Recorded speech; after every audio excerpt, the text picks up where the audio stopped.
ഈ വ്യൂ കണ്ടോ, ആ വീടുകളൊക്കെ ഇരിക്കുന്നുണ്ടോ, എന്ത് ബ്യൂട്ടിഫുള്ളാണ്, കളർഫുള്ളായിട്ട്. ആ വീട്ടുകാരുടെ രാവിലത്തെ വ്യൂ ഒന്ന് ആലോചിച്ച് എനിക്ക്. രാവിലെ എഴുന്നേറ്റ് വരുമ്പോൾ നല്ല പോസിറ്റീവ് വ്യൂ ആണ് അവർക്ക്.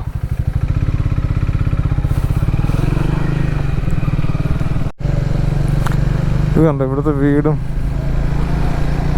ആ സ്ഥലങ്ങളൊക്കെ കണ്ടോ, എന്ത് രസമാണെന്ന് നോക്കിയേ.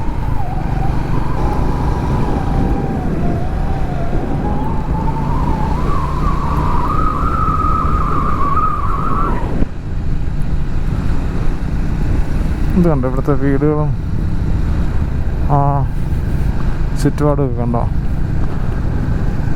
ഞാൻ അവിടെ ആൾക്കാർ കൂടി നിന്ന് വർത്തമാനം പറയുന്നു. മറ്റേ ഈ സൈഡിൽ കെട്ടിയിട്ടില്ലേ, റൈറ്റ് സൈഡിൽ, അവിടെ കുറേ ആൾക്കാരിങ്ങനെ നിരന്നിരുന്ന് വർത്തമാനം പറയുന്നു, ഒരു കുശലം പറയുന്നു. അതെടുക്കാൻ വേണ്ടി ഞാൻ ക്യാമറ ഓണാക്കി. അപ്പോഴത്തേനും വണ്ടി പാസ് ചെയ്ത് ഇഞ്ഞ് പോകുന്നു. എന്ത് രസമായിരിക്കും അല്ലേ, എല്ലാ ഇലക്കംകാരും ചുറ്റും കൂടി നിന്ന് വർത്താനം. എല്ലാവരും ഈ തേയിലത്തോട്ടത്തിലെ ജോലിക്കാരൊക്കെ ആയിരിക്കും. എല്ലാ അയൽക്കാരും ആണുങ്ങൾ ചുറ്റും കൂടി നിന്ന് വർത്തമാനം പറയുന്നു, സൊറ പറയുന്നു. നല്ലൊരു ഫീലിംഗ് ആയിരിക്കും. ബ്യൂട്ടിഫുൾ. എനിക്കെന്നും ഈ തമിഴ്നാട്ടിലെ ഈ ഗ്രാമങ്ങളും ഈ സ്ഥലങ്ങളൊക്കെ എനിക്ക് ഭയങ്കര ഇഷ്ടമാണ്. കാരണം ഒത്തിരി ഏരിയ ഉണ്ട്, കൺജസ്റ്റഡ്. നമ്മുടെ കേരളത്തിൽ ആക്ച്വലി ശരിക്കും പറഞ്ഞാൽ സ്ഥലം കുറവാണ്, ഇച്ചിരി കൺജസ്റ്റഡാണ്. പക്ഷെ തമിഴ്നാടെന്ന് പറഞ്ഞു കഴിഞ്ഞാൽ ഇഷ്ടംപോലെ സ്ഥലമുണ്ട്. എല്ലാവരും അവരുടെ വീടുകൾ അതുപോലെ തന്നെ ചെറിയ വീടുകളാണ്, സ്ഥലം ഉണ്ടെങ്കിൽ പോലും അവരിതുപോലെ എന്താ പറയുക, ഒരു ഗ്രാമത്തിൻ്റെ ആ ഒരു ഇതുണ്ടല്ലോ, അത് മെയിൻറ്റെയിൻ ചെയ്തുകൊണ്ട്, മീൻസ് ആ ഗ്രാമീണത ഭയങ്കര രസമാണ് തമിഴ്നാട്ടിൽ. ഇതുകൊണ്ട് തന്നെ തമിഴ്നാട്ടിൽ കൂടെ പോകാൻ എനിക്കിഷ്ടമാണ്. ഞാൻ ഇങ്ങനെ പറയുമ്പോൾ ഞാൻ അധികം തമിഴ്നാട്ടിൽ കൂടെ പോയിട്ടുണ്ട്, പക്ഷേ ബൈക്കിൽ അങ്ങനെ അധികം പോയിട്ടില്ല. അധികമല്ല, ബൈക്കിൽ പോയിട്ടേ ഇല്ല. ആദ്യമായിട്ടായിരിക്കും ഞാനിപ്പോൾ പോകുന്നതും ഇനിയും പോകാൻ പോകുന്നതും. സോ അത് എനിക്ക് ഭയങ്കര ഇഷ്ടമാണ്. അവിടുത്തെ വ്യൂസ് ഉണ്ടല്ലോ, ഒത്തിരി സ്ഥലമാണ്, പറമ്പുകൾ, അതിനിടയ്ക്ക് ചെറിയ വീടുകൾ. അതുപോലെ തന്നെ ചില സ്ഥലങ്ങളിൽ ഇപ്പോൾ നമ്മളിപ്പോൾ കണ്ടതുപോലെ വീടുകളൊക്കെ നല്ല കളർഫുള്ളാണ്. ചെറിയ വീടാണെങ്കിലും എന്ത് രസമാണ്, എന്ത് പീസ്ഫുള്ളാണ് കാണാൻ തന്നെ.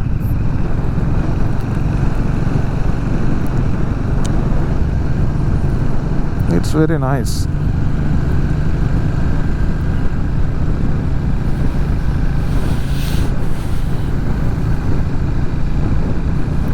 ഈ തമിഴ്നാട്ടിലെ ആൾക്കാരെ പറ്റി എനിക്ക് തോന്നിയിട്ടുള്ള കാര്യങ്ങളെന്ന് വെച്ച് കഴിഞ്ഞാൽ, എനിക്ക് ഫീൽ ചെയ്തിട്ടുള്ള അവർ നല്ല ഹാർഡ് വർക്കിംഗ് ആണ് അല്ലേ. എനിക്ക് തോന്നിയിട്ടുള്ള അങ്ങനെയാണ്. അവരെവിടെ പോയാലും നല്ല ഹാർഡ് വർക്കിംഗ് ആണ്. ഇവൻ ചെറിയ ശമ്പളമാണെങ്കിൽ പോലും, ചെറിയ പൈസയാണെങ്കിൽ പോലും അവർ അതിനു വേണ്ടി നന്നായിട്ട് ഹാർഡ് വർക്ക് ചെയ്യും. ആ ഒരു മെൻറ്റാലിറ്റി ഉള്ള ആൾക്കാരാണ്. അതുകൊണ്ടല്ലേ ഈ തോട്ടത്തിലൊക്കെ ഇപ്പോഴും തമിഴ്നാട്ടുകാർ പണിക്ക് വരുന്നതും ചെയ്യുന്നതും. മലയാളീസ് ഉണ്ടോ എനിക്കറിയില്ല, ഉണ്ടാവുമെന്ന് എനിക്ക് തോന്നുന്നില്ല, വളരെ കുറവായിരിക്കും. ഉണ്ടെങ്കിൽ തന്നെ ഇത് കണ്ടോ, വ്യൂ കണ്ടോ, ഓ മൈ ഗോഡ്, എന്ത് രസമായിരിക്കും ഇവിടെ താമസിക്കാൻ. ഇവിടെ വീടുകളിൽ നിന്നൊക്കെ പുറത്തോട്ട് നോക്കുമ്പോൾ ഉള്ള വ്യൂ എന്ന് പറഞ്ഞാൽ എന്ത് വ്യൂ ആയിരിക്കും. ആ വീടുകൾ കണ്ടോ, അതിൻ്റെ ആ തോട്ടത്തിൻ്റെ ഇടയ്ക്ക് ആ വീടുകളിൽ ജനൽ വഴി നോക്കുമ്പോഴും, അല്ലെങ്കിൽ രാവിലെ എഴുന്നേറ്റ് പുറത്തേക്ക് നോക്കുമ്പോഴും, അല്ലെങ്കിൽ വൈകുന്നേരങ്ങളിൽ ചായ കുടിക്കുമ്പോഴൊക്കെ എന്ത് വ്യൂ ആയിരിക്കും. കണ്ടോ ആ വീട് കണ്ടോ, oh my god, it's so beautiful യാർ, ഇറ്റ്സ് സോ നൈസ്. ആ വീട് കണ്ടോ, എന്ത് രസമാണ് കാണാൻ. ആ വീട് നേരെ നടുക്ക്. യു ആർ സോ ലക്കി യാർ. പണവും പ്രതാപവും സൗകര്യങ്ങളൊന്നുമല്ല, ഇതുപോലൊക്കെ ഉള്ളൊരു ഇതുണ്ടെങ്കിൽ ഉണ്ടല്ലോ, എന്ത് മനസ്സിനെന്ത് സുഖമായിരിക്കും. ഇത് കണ്ടോ, നല്ല വൃത്തിയോടെ. Oh my god, it's so beautiful യാർ, ഇറ്റ്സ് സോ. ഇവിടെയൊക്കെ ഇത് കണ്ടോ, വീടിൻ്റെയൊക്കെ നടുക്കൊരു അമ്പലം കാണും.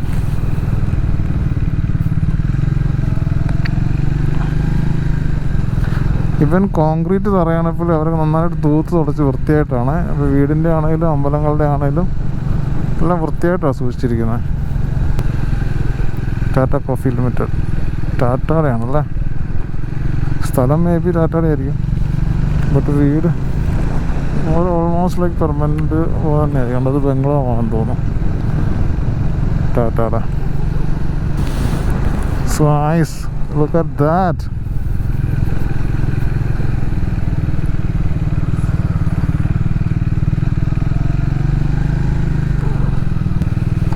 കടയിലെ ചേട്ടൻ പറഞ്ഞു ഇവിടുന്ന് ഒരു റൗണ്ട് അബൌട്ട് ഉണ്ട്, അവിടുന്ന് ലെഫ്റ്റ് എടുക്കാനാണ് പറഞ്ഞത്. പൊള്ളാച്ചി ഇത്രയും നേരമായിട്ട് റൗണ്ട് അബൌട്ടൊന്നും കാണുന്നില്ലല്ലോ.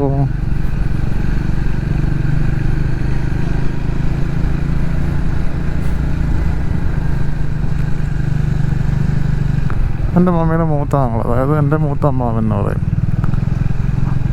അപ്പം ആ പുള്ളിക്ക് സിൽക്ക് ബോളിലാണ് ജോലി. പുള്ളിക്ക് പാലക്കാട് അവരുടെ ക്വാർട്ടേഴ്സിലാണ് താമസിച്ചുകൊണ്ടിരുന്നത്. അപ്പം ഞാൻ കൊച്ചിലെ, എനിക്ക് തോന്നുന്നു ഏത് ക്ലാസ്സിലാണെന്നൊന്നും ഓർക്കുന്നില്ല, കൊച്ചിലെ അവിടെ വെക്കേഷൻ അവരുടെ പാലക്കാട് ക്വാർട്ടേഴ്സിൽ നിൽക്കാൻ പോകുന്ന സമയത്ത് ഞാനും എൻ്റെ ഒരു ബ്രദറും കൂടെ അവിടെ വെക്കേഷൻ നിൽക്കാൻ പോയി. അപ്പം മൂത്ത അമ്മാവൻ, മമ്മിയുടെ മൂത്ത അമ്മാവൻ എന്ന് പറയുന്ന ആൾ മൈസൂർ അവരുടെ ഹെഡ് ഓഫീസുണ്ട്. അപ്പോൾ അങ്ങോട്ട് പോകുന്ന സമയത്ത് ഞങ്ങൾ വരുന്നതെന്ന് ചോദിച്ചു. അങ്ങനെ ഞങ്ങൾ രണ്ടുപേരെ അവരുടെ ജീപ്പിൽ കയറ്റിയിട്ട് കൊണ്ടുപോയി. അപ്പം അതാണ് എൻ്റെ ആദ്യത്തെ കേരളം വിട്ടിട്ടുള്ള എക്സ്പീരിയൻസ് എന്ന് എൻ്റെ ഓർമ്മയിലുള്ളത്. എന്തായാലും ബൈ റോഡ് എനിക്ക് വന്ന് അതാണെന്ന് തോന്നുന്നു, വേറൊന്നുമില്ല. അതാണ് ആദ്യത്തെ ഒരു എക്സ്പീരിയൻസ്. അങ്ങനെ ഞങ്ങൾ അവിടുന്ന് പൊള്ളാച്ചി വഴി ഏതോ മല, എനിക്കൊന്ന് കോയമ്പത്തൂർ വഴിയായിരിക്കും പോയത്. പൊള്ളാച്ചി വഴിയാന്ന് തോന്നുന്നു. അതെ, പൊള്ളാച്ചി വഴിയാന്ന് തോന്നുന്നു. ഏതോ കാട് വഴിയൊക്കെ പോയത് ഓർക്കുന്നുണ്ട്. അങ്ങനെ ഞങ്ങൾ അതുവഴി കയറി ജീപ്പിൽ പോയി മൈസൂർ പോയിട്ട് തിരിച്ചു വന്നു. അതാണ് എൻ്റെ ആദ്യത്തെ തമിഴ്നാട് മൈസൂർ എക്സ്പീരിയൻസ്. പിന്നെ പല കാര്യങ്ങളായിട്ട് ചെന്നൈക്ക്, അതായത് നമ്മുടെ ജോലി, അതായത് ഞാൻ ഹോട്ടൽ മാനേജ്മെൻറ്റാണ് പഠിച്ചത്.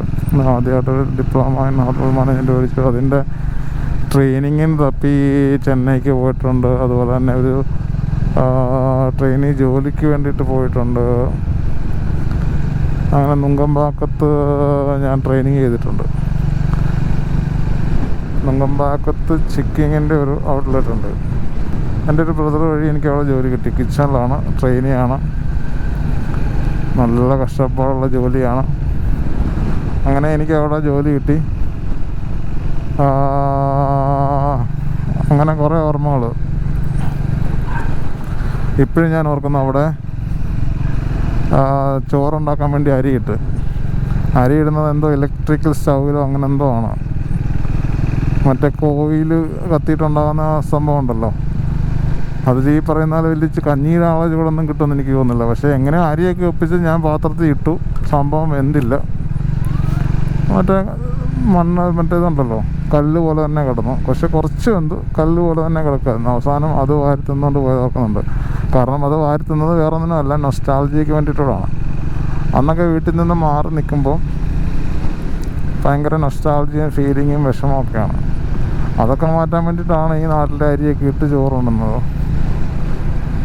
അപ്പം അത് ഫെയിലായി. പിന്നെ ഞാൻ പുറത്തുനിന്ന് കഴിപ്പോൾ അല്ലെ അവിടെ നിന്ന് ഇവിടെ നിന്നൊക്കെ ചിക്കിങ്ങിൽ നിന്ന് അഡ്ജസ്റ്റ് ചെയ്യുമായിരുന്നു ഞങ്ങൾ. ഇടയ്ക്ക് ഓരോ പീസൊക്കെ എടുത്ത് വായിടും. അങ്ങനെ എന്തെല്ലാം എക്സ്പീരിയൻസ് ഉണ്ടെന്നറിയാം. പിന്നെ അതുപോലെ തന്നെ അവിടെ കോവിൻ പൊറോട്ടയുണ്ട്. പൊറോട്ട എന്നുള്ള പേരുള്ളൂ, നമ്മുടെ നാട്ടിലെ പൊറോട്ടയുടെ രുചിയൊന്നുമില്ല. മൈദ കൊണ്ട് തന്നെ ഉണ്ടാക്കുന്നതാണ്. ചെറിയ, അതിൻ്റെ അത്രയും വലുപ്പമില്ല, കുഞ്ഞാണ്. കോവിൻ പൊറോട്ട നല്ല പേര്, പൊറോട്ട എന്ന പേര്. അതും പിന്നെ അവിടുത്തെ സാമ്പാറാണെന്ന് തോന്നുന്നു, അതും കൂട്ടി കഴിക്കുമായിരുന്നു. സ്ഥിരം ബ്രേക്ക്ഫാസ്റ്റ് അതായിരുന്നു അന്തകാലം. ഇത് കണ്ടോ, രസമായിരുന്നു. എന്ത് രസമാണ് കാണാൻ.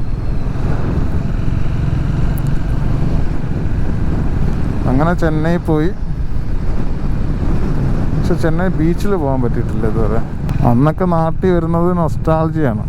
നൊസ്റ്റ് അടിച്ചിട്ടാണ് നാട്ടിൽ വരുന്നത്. എങ്ങനെങ്കിലും ഒരു കാറിന് ഒപ്പിച്ച് അടുത്ത ട്രെയിന് കയറി എങ്ങനെയെങ്കിലും വീട്ടിൽ വന്നാൽ മതി. എൻ്റെ വിഷമിച്ചെന്ന് പറഞ്ഞു കഴിഞ്ഞാൽ എന്ത് വിഷമം വന്നിട്ടുണ്ടെന്നറിയോ? കാരണം വീട്ടിൽ നിന്ന് മാറി നിൽക്കില്ലേ. പക്ഷേ ഇപ്പോഴത്തെ പിള്ളേർക്ക് ഇങ്ങനത്തെ വിഷമങ്ങളും കാര്യങ്ങളൊന്നും ഇല്ലയെന്ന് തോന്നുന്നു. വീട്ടിൽ നിന്ന് മാറി നിൽക്കുമ്പോൾ. ഉണ്ടോ? എനിക്ക് തോന്നുന്നില്ല ഉണ്ടെന്ന്. പണ്ടുള്ള പിള്ളേരുടെ അത്രയും വിഷമങ്ങളൊന്നും ഇപ്പോഴത്തെ പിള്ളേർക്കില്ല. ഇപ്പോൾ പിള്ളേർക്ക് എവിടെ പോയാലും വൈബാണ്, ഒരു വൈബ് സെറ്റ് ചെയ്യും. വീടാണോ ബംഗ്ലാവാണോ? ഓ, ARPD എസ്റ്റേറ്റ് ഡിസ്പെൻസറി മേളിൽ കണ്ടത്. എത്ര മനോഹരമാണ് ഈ ഭൂമി. പൊള്ളാച്ചി ഇനി ഇവിടുന്ന് ഒരു 55 കിലോമീറ്റർ കാണിക്കുന്നുണ്ട്. 55 കിലോമീറ്റർ എത്ര നേരം കൊണ്ട് ഓടുമായിരിക്കും? 1 മണിക്കൂർ കൊണ്ട് പോയി ചെല്ലത്തില്ലേ? പിന്നെ അവിടെ നിന്ന് 1 മണിക്കൂർ കോയമ്പത്തൂരിൽ നിന്ന് മൈസൂർ എത്ര നേരം എടുക്കും? അതാണ് നമുക്കറിയേണ്ടത്.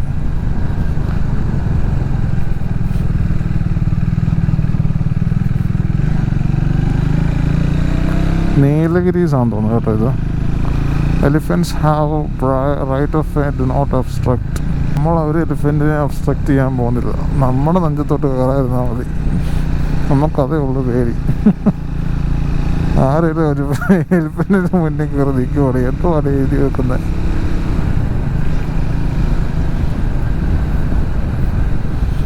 Indian Gorr hairpin bend. Petrol ഇതുവരെ ഒരു പമ്പും കാണില്ല. ഇവിടെ ഉള്ളവരൊക്കെ പിന്നെ അവിടെ പോയി പെട്രോൾ അടിക്കുന്ന.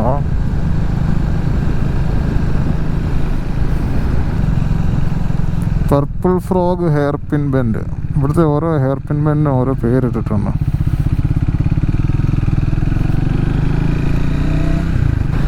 ഞാൻ പണ്ട് പാലക്കാട് നിന്ന് മൈസൂർ പോയെന്ന് പറഞ്ഞില്ലേ, അത് പക്ഷേ പൊള്ളാച്ചി കോയമ്പത്തൂർ ഹൈവേ കൂടെ നേരെ പോകരുത്. പക്ഷെ അന്ന് കുറേ ഹെയർ പിൻ ബെൻഡ്, അതായത് നല്ല സ്റ്റീപ്പായിട്ടുള്ള ഹെയർ പിൻ ബെൻഡ് കയറിയായിട്ട് ഞാൻ ഓർക്കുന്നുണ്ട്. അത് ഏത് റൂട്ടാണെന്നറിയാം ആർക്കെങ്കിലും?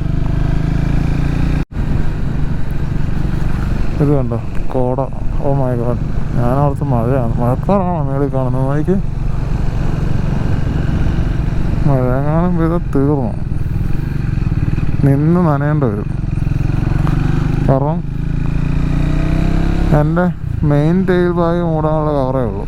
മറ്റേ ബാഗ് സാധനം തികയാതെ വന്നപ്പം, കയറാതെ വന്നപ്പോൾ ഞാൻ എടുത്തതാണ്. അത് നനയും, എൻ്റെ നനയും. ഇതിനും കവറുണ്ട്, ടാങ്ക് ബാഗിനും കവറുണ്ട്. നല്ല തണുപ്പ് കൈയായിട്ട് അടിക്കുന്നുണ്ട്. വാവ്, വെരി നൈസ്.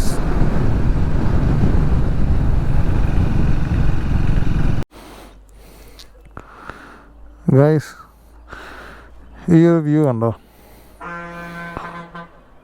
എന്ത് ബ്യൂട്ടിഫുൾ ആണ് എനിക്ക്. Oh my god. അതുകൊണ്ട് ആ മേഘത്തിൻ്റെ ഇടയിൽ കൂടെ സൂര്യകിരണം ഇങ്ങനെ അരിച്ചിറങ്ങുന്ന കണ്ടോ? It's so beautiful Yar.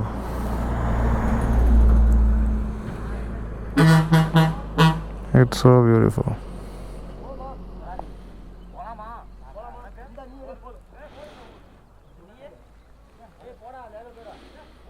Very nice. നമ്മളിപ്പോൾ നേരെ പൊള്ളാച്ചി കോയമ്പത്തൂർ വഴി മൈസൂരിനാണ് പോകുന്നത്. അപ്പം ഓടെ ലേറ്റാണ്. ഇപ്പം തന്നെ 8 മണിക്കൂർ 20 മിനിറ്റ് കാണിക്കുന്നുണ്ട്. എങ്ങനെ കളിച്ചാലും മൈസൂർ ചെല്ലുമ്പോൾ 12 മണിയാവും. 12 മണിക്ക് റൂം എടുത്തു കഴിഞ്ഞാൽ നഷ്ടമാണ്. ടെൻ്റ് അടിക്കാൻ എവിടെയെങ്കിലും ഒരു സ്ഥലം കിട്ടിക്കഴിഞ്ഞാൽ രക്ഷപ്പെട്ടു. അഗെയിൻ ബാത്റൂം പ്രശ്നം വരും. ബാത്റൂം എടുക്കണം, ബാത്റൂം വേണം. So let's see what happens. Petrol pump ഇതുവരെ ഒന്നും കണ്ടില്ലല്ലോ. ഇടയ്ക്കൊരെണ്ണം കണ്ടില്ലായിരുന്നു, ഓർക്കുന്നില്ല. ഇനിയും കാണുന്ന പെട്രോൾ പമ്പിൽ കയറി അടിക്കാം. കാരണം ഇനി അപ്പം തന്നെ 3 കട്ടയുണ്ട്. ഇടയ്ക്ക് വെച്ച് മഞ്ഞ ഒന്ന് കത്തിയായിരുന്നു, പിന്നെ ഓഫ് ചെയ്ത് ഓണാക്കിയപ്പോഴത്തേനും പിന്നെ 3 കട്ടയായി. വാവ്, വെരി നൈസ്. മസിനഗുഡി വഴി ഊട്ടി അടുത്ത പ്രാവശ്യം പോകാം. അല്ലെ പിന്നെ ഊട്ടി പോയി റൂം എടുക്കണം.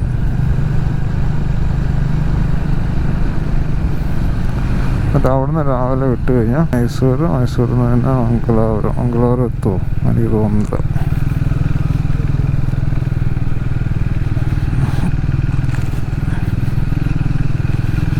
ഇവിടെ ഉള്ളവരൊക്കെ എങ്ങനെയാണ് ഈ പെട്രോൾ അടിക്കുന്നത്?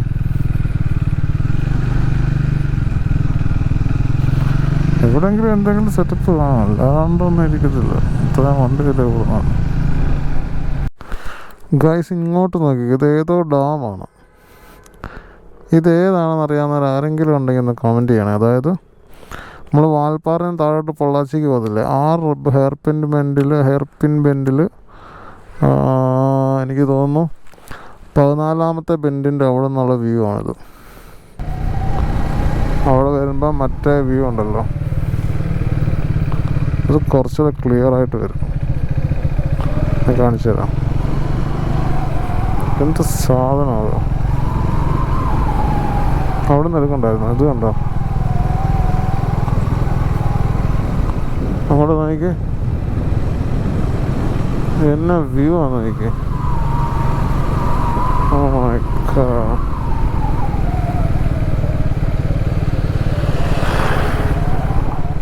12ാമത്തെ ബെൻഡ്.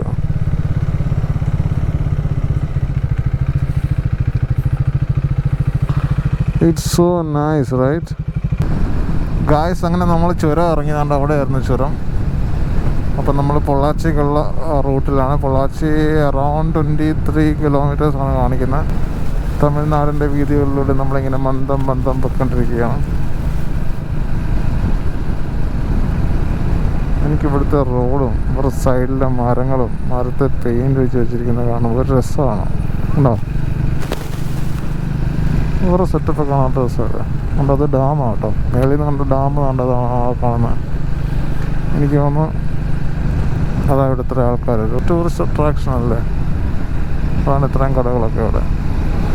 തമിഴ്നാട്ടിലെ റോഡിൻ്റെ പ്രത്യേകത എന്ന് പറഞ്ഞാൽ കണ്ടോ, അങ്ങോട്ട് നേരെ നോക്കിക്കോ, അതാണ് തമിഴ്നാടിൻ്റെ റോഡ്. തമിഴ്നാട് തന്നെയല്ല, കേരളം വിട്ട് കഴിഞ്ഞാൽ കേരളത്തിൽ സ്ഥലമില്ലാത്തതുകൊണ്ട് കേരളത്തിൽ അല്ലെങ്കിൽ ഇഷ്ടത്തിന് നല്ല അടിപൊളി കണ്ടേനെ.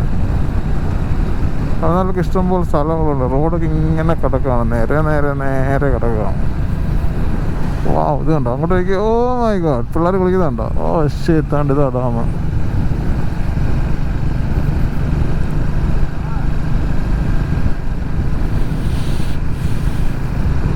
ഇത് കണ്ടോ? ഓ വെരി നൈസ്.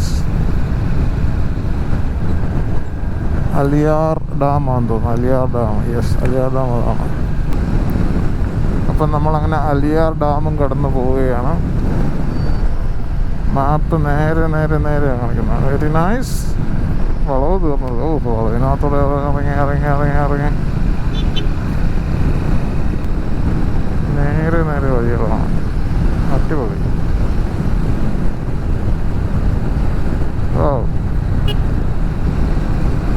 ഡ്രൈവ് ചെയ്യാൻ തന്നെ സുഖമാണ്. ഇങ്ങനെ നേരെ വഴി. കട്ടറൊന്നും ഇല്ലായിരുന്നാൽ മതിയായിരുന്നു, എങ്കിൽ അടിപൊളിയായിരുന്നു.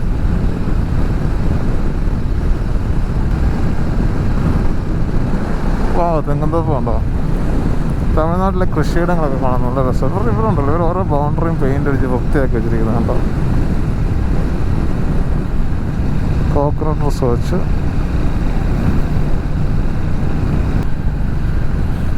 ഇതുണ്ടോ, വീടൊക്കെ എപ്പോഴും പെയിൻ്റ് അടിച്ച് കുട്ടപ്പനാക്കി നിർത്തും. നല്ല രസമല്ലേ. ഇവിടുത്തെ ഒരു മെയിൻ വണ്ടിയാണ് തോന്നുന്നു ഈക്കോ. ടാക്സി ആണെങ്കിലും കണ്ടോ തെങ്ങന്തോപ്പ്. എന്ത് രസമായിട്ടാണ് മെയിൻറ്റെയിൻ ചെയ്തിരിക്കുന്നത്. ഇവിടെ അങ്ങനെ ഒരു ചായക്കട ഉണ്ടാകുന്ന ഇറങ്ങി ചായ കുടിക്കായിരുന്നു. ചായയോ കാപ്പിയോ കേട്ടോ. ഓ സൂപ്പർ, കുഴപ്പമില്ല. മെയിൻ റോഡാവില്ലേ, ഇനി പെട്ടപ്പം ഇഷ്ടം പോലെ കിട്ടും. 2 കട്ടയുണ്ട്. എന്ത് രസമാണ് ഇങ്ങനെ വണ്ടി ഓടിക്കാൻ.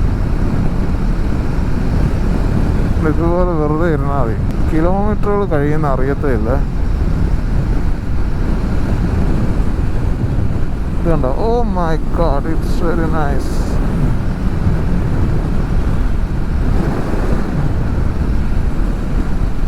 എനിക്ക് തമിഴ്നാട് കർണാടക ഭയങ്കര ഇഷ്ടമാണ്. ഇവരുടെ സ്ഥലങ്ങളൊക്കെ, ഒത്തിരി സ്ഥലങ്ങളൊക്കെ ഉണ്ട്. കോയമ്പത്തൂർ 54 കിലോമീറ്റർ കാണിക്കുന്നത്. നമ്മുടെ Mysore 7 hours 38 minutes. and 313 kilometers. വേദസന്തൂർ എന്ന് പറയുന്ന സ്ഥലമാണിത്.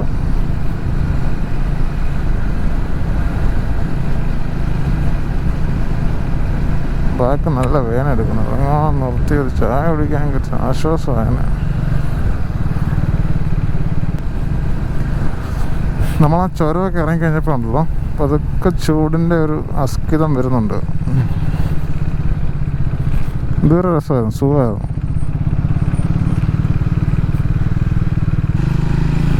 തെങ്ങുംതോപ്പ് കാണുമ്പോൾ ഒരു രസം. അങ്ങോട്ട് എനിക്ക് വെരി നൈസ്. പുല്ലൊക്കെ വളർന്നിട്ട് ഉണ്ടോ, എന്ത് രസമാണ്. Arunachala Mahal, it's A convention centre. I think convention centre ആണെന്ന് തോന്നുന്നു. ചായ ഒന്നും കുടിക്കുന്നില്ലേ? അവിടെ പോയി കുടിച്ചാലോ?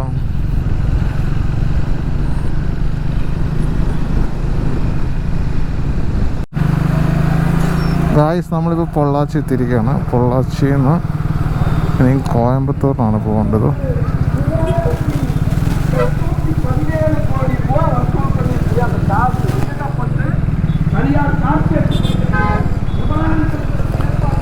ഇതാണ് പൊള്ളാച്ചി. പൊള്ളാച്ചിയിൽ ഇതുപോലൊരു സംഭവം ഉണ്ടോ? നമുക്ക് നാട്ടിലൊക്കെ കാണത്തെ വീട്. ഇവിടുന്ന് ലെഫ്റ്റ് എടുത്താണ് കോയമ്പത്തൂർ പോകുന്നത്. കോയമ്പത്തൂർ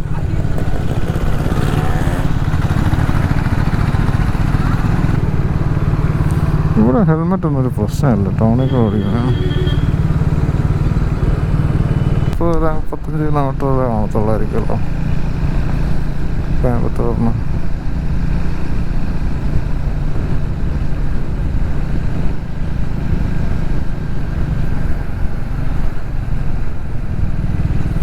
ഒരു ചായക്കട ഞാൻ കണ്ടു, but it's not good.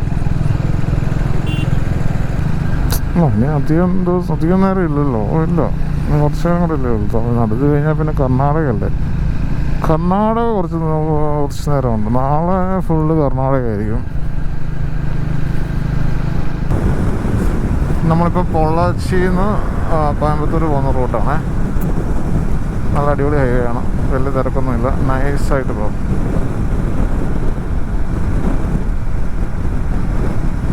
Concrete ആണ് റോഡൊക്കെ കേട്ടോ, ടാറല്ല. പൊള്ളാച്ചിയിൽ നിന്ന് കോയമ്പത്തൂർ ആണ്ട് 30 കിലോമീറ്റർ താഴെയുള്ളൂ. പെട്രോൾ തീർന്നില്ല, കട്ട തീർന്നു. സോ എത്രയും പെട്ടെന്ന് അടിക്കണം. ഞാൻ തീരാൻ വേണ്ടി വെയിറ്റ് ചെയ്തത്. കാരണം ഇതൊരു 1000 രൂപയ്ക്ക് അടിച്ച് കഴിയുമ്പോഴത്തേന് ടാങ്ക് ഫുള്ളാവും. അത് കാരണം ഞാൻ മാക്സിമം കാലിയാട്ടേനകത്ത് വെയിറ്റ് ചെയ്തിരുന്നു. ഗായ്സ്, ഞാൻ പേടിച്ചിരിക്കുകയായിരുന്നു ഇത്രയും നേരം. കാരണം പെട്രോളിൽ ഫുള്ള് കട്ട തീർന്നിട്ട് പിന്നെ ഓടി ഒരു 10 കിലോമീറ്ററോളം. എന്നിട്ടൊരു പമ്പിൽ ചെന്നപ്പോൾ അവിടെ പെട്രോളില്ല. പിന്നെ അവിടെ നിന്ന് ഓടി 3-4 കിലോമീറ്ററോളം ഓടി അവസാനം ഒരു പമ്പ് കെട്ടി അടിച്ച്. എൻ്റെ അമ്മ ഇതുകൂടെ കിട്ടിയില്ലായിരുന്നെങ്കിൽ ഉറപ്പായിട്ട് വഴി കിടന്നേ. ഇതാണ് NH-47, കോയമ്പത്തൂരിൽ നിന്ന് ഡൈവേർട്ട് ചെയ്ത് പോകുന്ന ഹൈവേ ആണ്. 47 കയറിയിട്ട് വേണം നമുക്ക് നേരെ മൈസൂർ പോകാൻ. അപ്പം ഞാൻ പറയായിരുന്നു, താങ്ക് ഗോഡ് ഇതുകൂടെ കിട്ടിയില്ലായിരുന്നെങ്കിൽ ഞാൻ വഴി കിടന്നേ. പിന്നെ ശരിക്കും എത്ര ലിറ്റർ പെട്രോൾ കയറും? അത് എനിക്ക് തോന്നുന്നില്ല. 13 ലിറ്റർ ഒന്നും കയറും. 10 ലിറ്റർ പോലും കയറുമെന്ന് എനിക്ക് തോന്നുന്നില്ല. ഇതിനകത്ത് 10 ലിറ്റർ പോലും ഇല്ല. ഇതും കൊണ്ടൊരു വഴിക്ക് പോകാൻ പറ്റത്തില്ല. ഹലോ ഗൈസ്, നമ്മളിപ്പോൾ മറ്റേ കോയമ്പത്തൂർ സേലം ഹൈവേ എന്നൊരു ലെഫ്റ്റ് എടുത്തിട്ട് ഒരു വേറെ റോഡിലോട്ട് കയറിയിരിക്കുകയാണ്. ആ റോഡെന്ന് പറഞ്ഞു കഴിഞ്ഞാൽ കുറച്ച് ചെറിയ റോഡാണ്. മറ്റേ ഇപ്പോൾ വന്ന ഹൈവേ പോലെയല്ല, കുറച്ച് ഗ്രാമങ്ങളിലൂടെയൊക്കെയാണ് ഇത് പോകുന്നത്. ഈ റോഡ് നേരെ എന്നിട്ടൊരു 15 കിലോമീറ്റർ കഴിയുമ്പോഴത്തേനും ഒരു റൈറ്റ് ഉണ്ട്. അങ്ങനെ റൈറ്റ് എടുത്ത് ആ റോഡ് കയറി അങ്ങനെ വേറെ ഏതോ റോഡിലൂടെയൊക്കെയാണ് പോകുന്നത് മൈസൂരിന്. എന്തായാലും നോക്കാം. ഇതിപ്പം ഏകദേശം ഒരു പക്ക ഗ്രാമത്തിലൂടെയാണ് പോകുന്നത്. അത്യാവശ്യം റോഡ് കുഴപ്പമൊന്നുമില്ല, സ്ട്രെയിറ്റ് ആണ്. പിന്നെ ഇടയ്ക്കിടയ്ക്ക് ഇങ്ങനെ ബാരിക്കേഡ് വെച്ചിട്ടുണ്ട്, കാരണം സ്ട്രെയിറ്റ് ആയതുകൊണ്ട്. ഹമ്പ് ഇടയ്ക്കുണ്ട്, അധികം ഹമ്പില്ല. അതിന് പകരം തന്നെ ഇവർ ബാരിക്കേഡാണ് വെച്ചിരിക്കുന്നത്. എന്തായാലും കൊള്ളാം കേട്ടോ, നല്ല സ്ഥലം. പക്ക ഇതുണ്ടോ, പശുവൊക്കെ നിൽക്കുന്നുണ്ടോ. ഗ്രാമീണമായ ഇതാണ്. രാത്രി ആകുമ്പോഴത്തേന് എങ്ങനെയാവുമെന്നറിയില്ല. ഇപ്പം തന്നെ നമുക്ക് കിലോമീറ്റർ നോക്കുകയാണെന്നുണ്ടെങ്കിൽ 228 കിലോമീറ്റർ ഇനിയുണ്ട്. 5.25 മണിക്കൂറാണ് കാണിക്കുന്നത്. എന്തായാലും 12 മണി കഴിയും. 12 മണി കഴിഞ്ഞ് ചെന്ന് റൂം എടുത്ത് കഴിഞ്ഞാൽ മതിയാകത്തില്ല. എവിടെയെങ്കിലും ടെൻ്റ് അടിക്കാൻ പറ്റുമോ നോക്കണം. കാരണം ജസ്റ്റ് കുറച്ച് മണിക്കൂർ റൂം എടുത്ത് ടെൻ്റ് എടുക്കാനാണ്. അപ്പം കുറച്ച് എവിടെയെങ്കിലും ടെൻ്റ് അടിച്ചിട്ട് ഏതെങ്കിലും പെട്രോൾ പമ്പിലെല്ലാം ചോദിച്ചു നോക്കാം. പെട്രോൾ അടിക്കാൻ പറഞ്ഞാൽ പോരെ. എന്തായാലും അവിടെ ചെല്ലുമ്പോഴത്തേനും പെട്രോൾ അടിക്കാറാവും. എന്നിട്ട് പക്ഷേ വേറൊരു പ്രശ്നമുണ്ട്, മൊബൈൽ ചാർജ് ചെയ്യണം. അപ്പോൾ റൂം എടുത്തേ പറ്റൂ. നോക്കട്ടെ, പറ്റുവാണെങ്കിൽ ഇവരെല്ലാം നല്ല ടൗണെല്ലാം കിട്ടുവാണെങ്കിൽ അവിടെ റൂം എടുത്തിട്ട് വീഡിയോ എഡിറ്റ് ചെയ്ത് ചാർജ് ചെയ്യാനുള്ളതെല്ലാം ചാർജ് ചെയ്തിട്ട് പോകും. കാരണം റൂം എടുത്തേ പറ്റൂ, ചാർജ് ചെയ്യണം. ഈ വണ്ടിയിൽ നിന്ന് ചാർജ് ചെയ്യാൻ നോക്കിയിട്ട് ചാർജ് കയറുന്നില്ല, എന്തോ പ്രശ്നമുണ്ട്, അതെല്ലാം ഒന്ന് നോക്കണം. അപ്പം അങ്ങനെ ഒരു ഗ്രാമത്തിലൂടെ ഇങ്ങനെ പോവുകയാണ്. മറ്റേ ഹൈവേ സൂപ്പറായിരുന്നു കേട്ടോ, കോയമ്പത്തൂർ സേലം ഹൈവേ. എന്നാ രസമാണ് പോകാതെ, കയറി ഇങ്ങനെ ഇരുന്നാൽ മതി. ഞാൻ നോക്കിയപ്പോൾ ഒരു വോൾവോയും ഒരു വെർണയും കൂടെ പോകുന്നു. വെർണ പാറപ്പിക്കുക, വോൾവോ അതിൻ്റെ പുറകെ പിടിക്കാൻ വേണ്ടി കിടന്ന് ശ്വാസം പൊട്ടുന്നു. ഇത്രയേ ഉള്ളൂ ശരിക്കും പറഞ്ഞാൽ വോൾവോ. വെർണ പോയ പോക്ക് കാണാമായിരുന്നു. അതിന് വോൾവോക്കാരൻ ഫുള്ള് കാറ് കൊടുക്കാഞ്ഞിട്ടായിരിക്കും. ബട്ട് എനിവേ വെർണ പായുമായിരുന്നു. എനിക്ക് തോന്നുന്നു മിനിമം ഒരു 150 എങ്കിലും ഉണ്ട്. ഇത് കണ്ട റോഡാണ് സ്ട്രെയിറ്റ്, പക്ഷെ വെട്ടം വേണമായിരുന്നു. ഇതിൻ്റെ വെട്ടമാണെങ്കിൽ വളരെ ശോകമാണ്. റൈറ്റൊക്കെ ഇട്ട് കഴിഞ്ഞാൽ എന്തോ ഒന്ന് മിന്നുന്ന കാണാം, പക്ഷെ പ്രത്യേകിച്ച് അതിനകത്ത് വ്യത്യാസമൊന്നും അറിയത്തില്ല. ലൈറ്റിന് പേര് മാത്രമേ ഉള്ളൂ.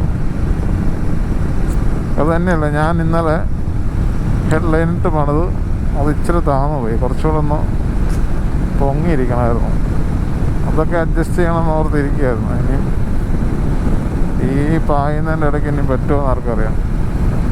എന്തായാലും ഇടയ്ക്ക് നല്ലൊരു ടൗൺ കിട്ടുമായിരുന്നെങ്കിൽ റൂം എടുക്കാമായിരുന്നു. ഇതുണ്ടോ സ്ഥലം കൊടുക്കാണ്ടിരിക്കുന്ന വഴിക്ക് ഇതുണ്ടോ വെയിൽ കിട്ടിയിട്ടുണ്ട്. ആരുടെയെങ്കിലൊക്കെ സ്ഥലമായിരിക്കും.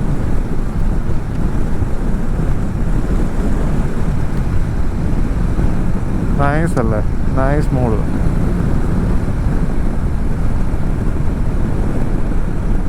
അതിൻ്റെ ഇടയ്ക്ക് ഇങ്ങോട്ട് തിരിയുന്നതിൻ്റെ അവിടെ എനിക്ക് വഴി തെറ്റി. ഹൈവേയിൽ നിന്ന് ലെഫ്റ്റ് എടുക്കാൻ ഞാൻ നേരെ പോയി. അതായത് മെയിൻ ഹൈവേ കൂടെ റൈറ്റ് കയറിപ്പോയി. സർവീസ് റോഡിൽ കൂടെ കയറണമായിരുന്നു. ഞാൻ നേരെ പോയി. എത്ര നോക്കിയിട്ട് എക്സിറ്റ് ഇല്ല. അവസാനം ഒരു 1.5-2 കിലോമീറ്റർ കഴിഞ്ഞപ്പോൾ ഒരു എക്സിറ്റ് കിട്ടി. പിന്നെ അവിടെ നിന്ന് തിരിച്ച് കറങ്ങി അണ്ടർപാസിൽ കൂടെ കയറി വരുവാണ്. അങ്ങനത്തെ ചില മിസ്റ്റേക്ക് മാപ്പ് കാണിക്കും.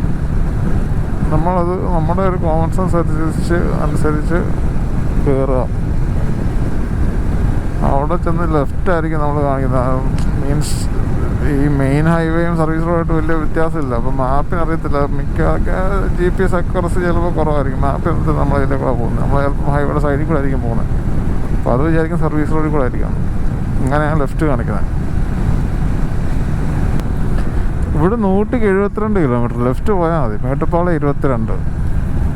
ആ കോയമ്പത്തൂർ നേരെ ഊട്ടി പോയാൽ മതിയായിരുന്നു. ഊട്ടി പോകുമായിരുന്നെങ്കിൽ നൈസായിട്ട് റൂമൊക്കെ എടുത്ത് സ്റ്റേ ചെയ്യായിരുന്നു. അവിടെ ഒരു 9 മണി 9:30 ആകുമ്പോഴത്തേനും ഒരു നല്ലൊരു അത്യാവശ്യം കുഴപ്പമില്ലാത്ത സിറ്റിയോ ജംഗ്ഷനോ എല്ലാം കിട്ടുമായിരുന്നെങ്കിൽ റൂം എടുക്കാമായിരുന്നു. അവിടെയൊക്കെ ആകുമ്പോഴത്തേനും വലിയ റേറ്റ് കാണത്തില്ലായിരിക്കും റൂമിനൊക്കെ. ഞാനിപ്പോൾ ഉള്ളത് സത്യമംഗലത്താണ്. ഞാനിപ്പോൾ മൈസൂരിന് പോകുന്ന വഴിയായിരുന്നു. അപ്പം വന്ന വഴി ഏകദേശം ഈ സത്യമംഗലം ആയപ്പോഴത്തേനും 8 മണിയായി. എന്നാൽ പിന്നെ ഞാൻ ഓർത്ത് ഇവിടെ റൂം എടുത്തിട്ട് രാവിലെ പോകാമെന്ന് വിചാരിച്ചു. അങ്ങനെ ഇവിടെ റൂം എടുത്തു. കാരണം രാത്രിയല്ല, എൻ്റെ ഫോണൊന്നും ചാർജും ഇല്ല, എനിക്ക് മാപ്പ് ഇടാനൊന്നും പറ്റത്തില്ല. സോ ഞാനിപ്പോൾ സത്യമംഗലത്ത് റൂം എടുത്തു. രാവിലെ പോകാമെന്ന് വിചാരിച്ചു. രാവിലെ ഒന്നുകിൽ ഞാൻ മൈസൂർ ത്രൂ പോകും, അല്ലെന്നുണ്ടെങ്കിൽ വേറെ എന്തെങ്കിലും റൂട്ട്, അതായത് ഇപ്പം ഡയറക്റ്റ് മംഗലാപുരം പോകാനുള്ള എന്തെങ്കിലും റൂട്ടുണ്ടെങ്കിൽ അത് പോകും, അല്ലെന്നുണ്ടെങ്കിൽ മൈസൂർ തന്നെ ചെന്നിട്ട് പോകും. വേറെ ഒരു മറ്റേ സത്യമംഗലം കാടിനകത്തൂടെ റൂട്ടുണ്ട്, പക്ഷേ അത് രാത്രി ആണ്ടാന്ന് തോന്നുന്നു കാണിക്കാൻ ഞാൻ. പക്ഷേ രാവിലെ അത് കാണിക്കുമായിരിക്കും ആ റൂട്ട്. മറ്റേ കുറച്ച് വളഞ്ഞാണ് കാണിച്ചുകൊണ്ടിരുന്നത്. ഒരു 10-40 കിലോമീറ്റർ കൂടുതൽ വരുന്നുണ്ട് ആ ഒരു റൂട്ട്. അപ്പോൾ രാവിലെ നോർമൽ റൂട്ട് കാണിക്കുമായിരിക്കും എന്ന് പ്രതീക്ഷിക്കുന്നു. എന്തായാലും ഞാനിപ്പോൾ റൂം എടുത്തിട്ടുണ്ട്. ഇത് കണ്ടോ, സാധനങ്ങളെല്ലാം വെച്ചിട്ടുണ്ട്. ബൈക്ക് റോഡ് സൈഡാണ് ഈ ഒരു ലോഡ്ജ് എന്ന് പറയുന്നത്. ഈ ഒരു റൂം എന്ന് പറയുന്നത് റോഡ് സൈഡാണ്. സോ ബൈക്ക് ഞാൻ അപ്പുറം ബസ് സ്റ്റാൻഡിൻ്റെ പാർക്കിംഗ് ഉണ്ട്, അവിടെ കൊണ്ട് വെച്ചിരിക്കുകയാണ്. അപ്പം ഇതാണ് ഇപ്പോഴത്തെ സ്റ്റാറ്റസ് എന്ന് പറയുന്നത്. ഞാൻ ഫുഡ് ഓർഡർ ചെയ്തിട്ടുണ്ട്, കഴിക്കാൻ പോകുന്നു. അപ്പം എങ്ങോട്ടാണ് പോകുന്നത് അറിയത്തില്ല. എന്തായാലും നാളെ കാണാം. അതുവരെ thanks for watching. Good night.